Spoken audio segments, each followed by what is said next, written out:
Setup को ना थोड़ा पिंच ऑफ सॉल्ट के साथ लें, क्योंकि नंबर्स आपको बड़े दिखेंगे एफआईआईस डीआईएस के, क्योंकि काफ़ी ब्लॉक डील्स हुई थी कल, 3 ब्लॉक डील्स हो गई थी। ज़्यादातर ब्लॉक डील वैसे मार्केट में हुई थी, तो इसका मतलब लिक्विडिटी की थोड़ी कमी हो रही है। ठीक है, वापस रखिएगा वो प्लेट। 5,842 करोड़ की डीआईएस की बाइंग, 1,000 करोड़ की एफआई की सेलिंग। अब वो लाइन रख दीजिए, काफ़ी ब्लॉक डील्स का इम्पैक्ट था जिस वजह से ये नंबर्स आए। बार रखिएगा आपकी स्क्रीन पर, वो पिछले 5 दिनों के जो डेटा हम दिखाते हैं उसमें 6 दिनों के, उसमें ये डीआईएस का आपको काफ़ी बड़ा एक्शन दिखाई देगा।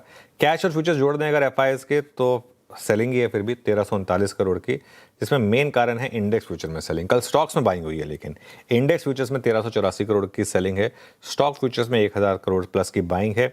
विद इन इंडेक्स फ्यूचर्स जो आई थिंक स्क्रीन कह भी रही थी, निफ्टी वीक था, बैंक निफ्टी स्ट्रॉन्ग था, वही डेटा कह रहा है। निफ्टी फ्यूचर्स में 2,000 करोड़ की सेलिंग है, बैंक निफ्टी फ्यूचर में 550 करोड़ की बाइंग है। वो टेबल आएगी आपकी स्क्रीन पर। ये 15 दिनों में निफ्टी फ्यूचर्स की बाय द वे सबसे बड़ी, हाँ ठीक है, टेबल रख दीजिए। 15 दिनों में निफ्टी फ्यूचर्स की सबसे बड़ी बिकवाली है और 18 दिनों में बैंक निफ्टी की सबसे बड़ी बाइंग है। तो बहुत ही इंटरेस्टिंग है। कल का डेटा एटलीस्ट कह रहा है कि बैंक निफ्टी स्ट्रांग हुआ है, निफ्टी वीक हुआ है। ठीक है, ये लेकिन ये कल का डेटा, याद रखिएगा। लॉन्ग शॉर्ट की जहां तक बात है, 3,300 लॉन्ग ऐड हुए हैं, जो मुझे लग रहा है बैंक निफ्टी में ऐड हुए होंगे, और 12,300 शॉर्ट ऐड हुए हैं, जो मुझे लग रहा है निफ्टी में होंगे। डेटा तो एटलीस्ट यही कह रहा है। स्टॉक्स में लॉन्ग ज़्यादा ऐड हुए हैं, करीब 10,765। अब आइए वो लॉन्ग शॉर्ट की टेबल पर। हम 1,45,000 तक आ गए थे, वापस अब हम 1,65,000 पर आ गए। तो जो एक दिन में जितनी शॉर्ट कवरिंग हुई थी, 4 दिनों में वापस उतने शॉर्ट ऐड हो गए। 4 दिन में नेट 20,000 शॉर्ट तबीयत से ऐड हो गए एफआईएस की तरफ से। इंडिया विक्स कल भी नीचे था 1.25%, 11.69 पर। पुट कॉल रेशो 0.92 वर्सेस 1, ये थोड़ा सा कूल ऑफ हो चुका है।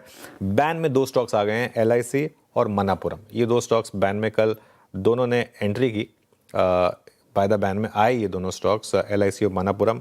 और ऑलरेडी बैन में सेल और बंधन बैंक। तो अब कुल मिलाकर बैन में 4 स्टॉक्स हो गए।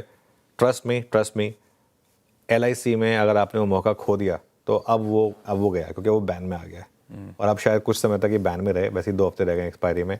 और क्या मौका था आशीष। और आपको सही मैं बताऊं ना, हमने एकदम लॉजिक के साथ आपको बताया था कि एलआईसी क्यों चलेगा, क्यों आपको ओएफएस में भी लगाना चाहिए पैसा, क्योंकि 2 साल के लिए अब और कोई ओएफएस नहीं आएगा। नंबर्स बहुत शानदार थे, स्टॉक आधा हो चुका है, इससे ज़्यादा अच्छा आपको मौका नहीं मिल सकता था। खैर एनीवे, ये मौके होते हैं, कभी कभी आते हैं, जो साल में 1-2 ऐसे मौके आते हैं वैसे। एकदम क्लीन